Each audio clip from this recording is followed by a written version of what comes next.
नहीं मिल पाता था, उस प्रदेश का अन्नदाता किसान भी इन लोगों को स्वीकार नहीं करेगा, बर्दाश्त नहीं करेगा। नारी शक्ति इस साक्षात जगत जननी मां भगवती की प्रतीक है।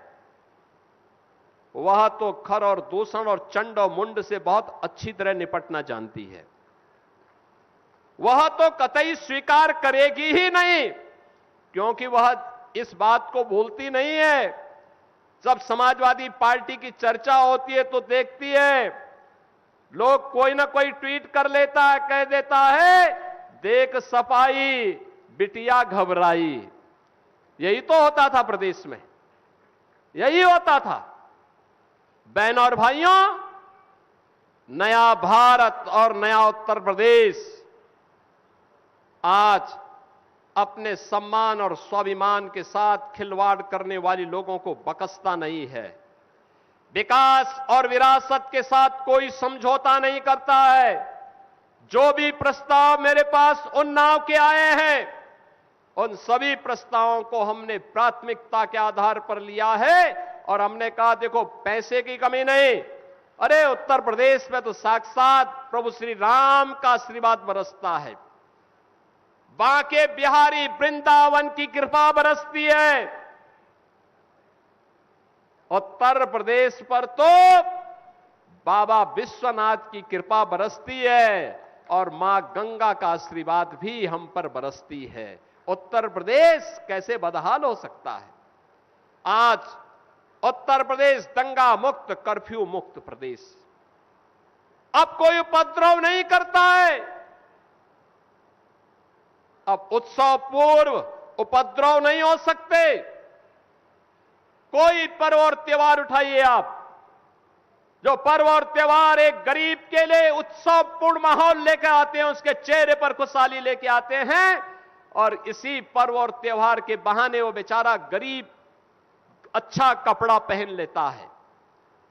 अब वह खुशी के साथ परिवार के संग इस उत्साह का आनंद लेता है। सुरक्षा के बेहतर माहौल में ये उत्साहपूर्ण माहौल बनता है और विकास की इस प्रक्रिया के साथ अपनी इस विरासत को आगे बढ़ाने का यह अभियान उसी क्रम में हमारी जारी है। और बहनों और भाइयों, आज सबको मैं आपका यही आश्वासन देने के लिए आया हूं, विकास की प्रक्रिया में कोई समस्या नहीं। मैं तो आपको यह भी खुशखबरी देने के लिए आया था कि जो बात हमारे माननीय सांसद जी ने और विधायक जी ने बोली है, अब उससे भी आगे इन्हीं लोगों के साथ चर्चा करने के बाद हम लोगों ने तय किया है, यानी गंगा जी के 2-2 ब्रिजेज के बाद डिफेंस मैन्युफैक्चरिंग कॉरिडोर के लिए भी हम लोगों ने लगभग 350 हेक्टेयर लैंड, यानी 350 हेक्टेयर लैंड का मतलब आप जानते हैं ना, लगभग 700 एकड़ लैंड, और लगभग 200 एकड़ लैंड इंडस्ट्री क्लस्टर के लिए हम लोगों ने उन्नाव जनपद में ही तैयार किया है। इंडस्ट्रीज लगेंगी, लेकिन एक नई खुशखबरी देने के लिए आया हूं मैं, वह है स्टेट कैपिटल रीजन का पार्ट हम लोगों ने उन्नाव को भी बनाया है।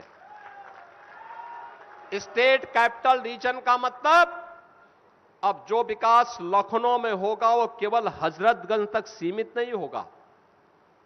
हमने कहा था, कभी अमर शहीद, अमर नायक वीर गुलाब सिंह लोधी देश को आजाद कराने के लिए उन्नाव से हजरतगंज तक पहुंचे थे, लखनऊ तक पहुंचे थे, और अब लखनऊ का विकास उन्नाव तक पहुंचेगा। उनके प्रति यही हमारी श्रद्धांजलि होगी। हम लोगों ने तय किया है, अब लखनऊ में विकास जो भी होगा वो लखनऊ तक सीमित नहीं होगा, वो सीधे उन्नाव होते हुए कानपुर तक जाएगा। और इसके लिए जैसे दिल्ली के अंदर आप देखते होंगे, दिल्ली से देश की पहली रैपिड रेल दिल्ली से मेरठ तक पहुंच गई है। ऐसे ही हम लोगों ने एक प्रस्ताव तैयार कर रहे हैं, लखनऊ से हम उन्नाव होते हुए कानपुर तक रैपिड रेल के एक नए प्रस्ताव को लेकर के भी चल रहे हैं। एक रिंग रोड बनेगा पूरा चारों ओर। क्या लखनऊ, क्या उन्नाव, क्या हरदोई, क्या सीतापुर, क्या बाराबंकी, रायबरेली, ये सब जिले आपस में जुड़ेंगे और विकास में सबकी सहभागिता होगी, बराबर की सहभागिता। एक बड़ा क्लस्टर बनेगा। हमारे पास हमारा ऊर्जावान युवा है, हमारा मेहनती अन्नदाता किसान है, आधी आबादी की ताकत है, मां गंगा का आशीर्वाद है। क्यों नहीं अब हमारा उन्नाव भी विकास की प्रक्रिया में एक विकसित उन्नाव के रूप में अपने आप को प्रस्तुत करे। और इसके लिए अलग अलग जनपदों में अलग अलग क्लस्टर विकसित किए जा रहे हैं। व्यापक कार्य योजना बन रही है।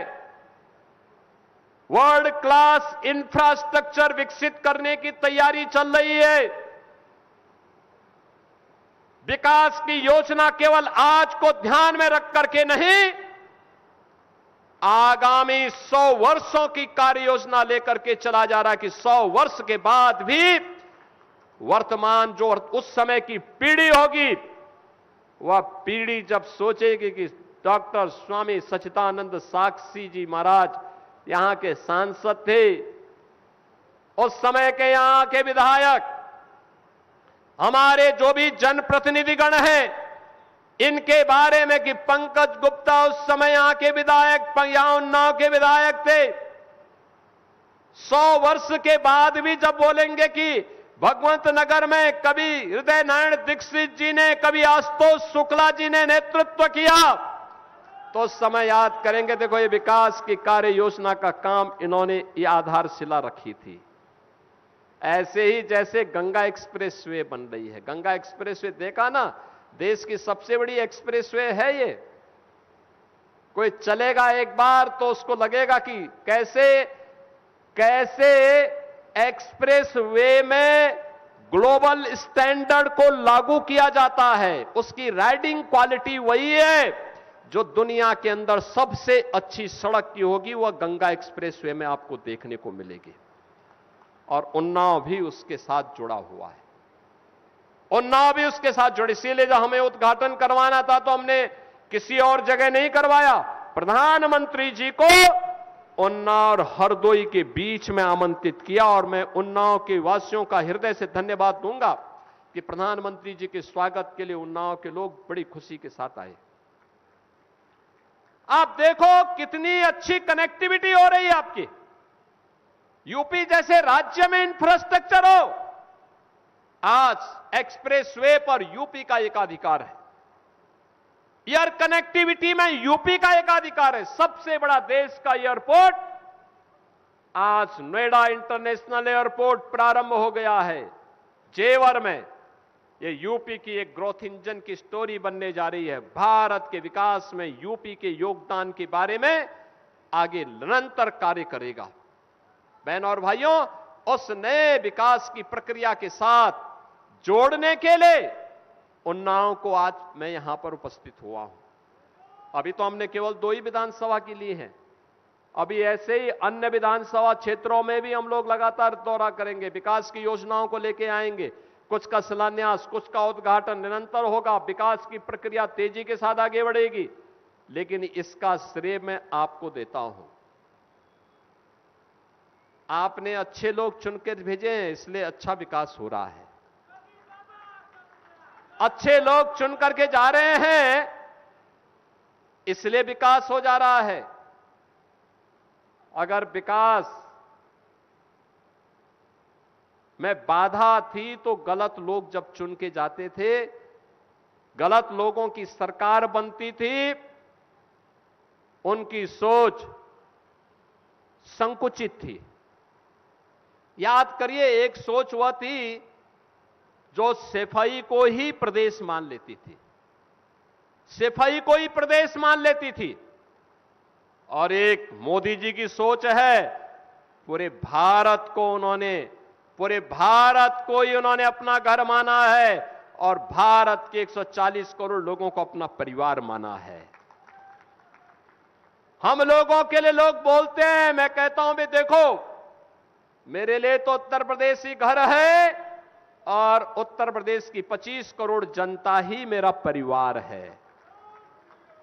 उसके हितों का संवर्धन करना, उसकी सुरक्षा करना, उसकी समृद्धि की चिंता करना, ये हम लोगों की मिशन का पार्ट है और इसीलिए हम लोग आगे बढ़े। तभी मैं देख रहा था, 2 बच्चे थे, उनका अन्नप्राशन कराना था।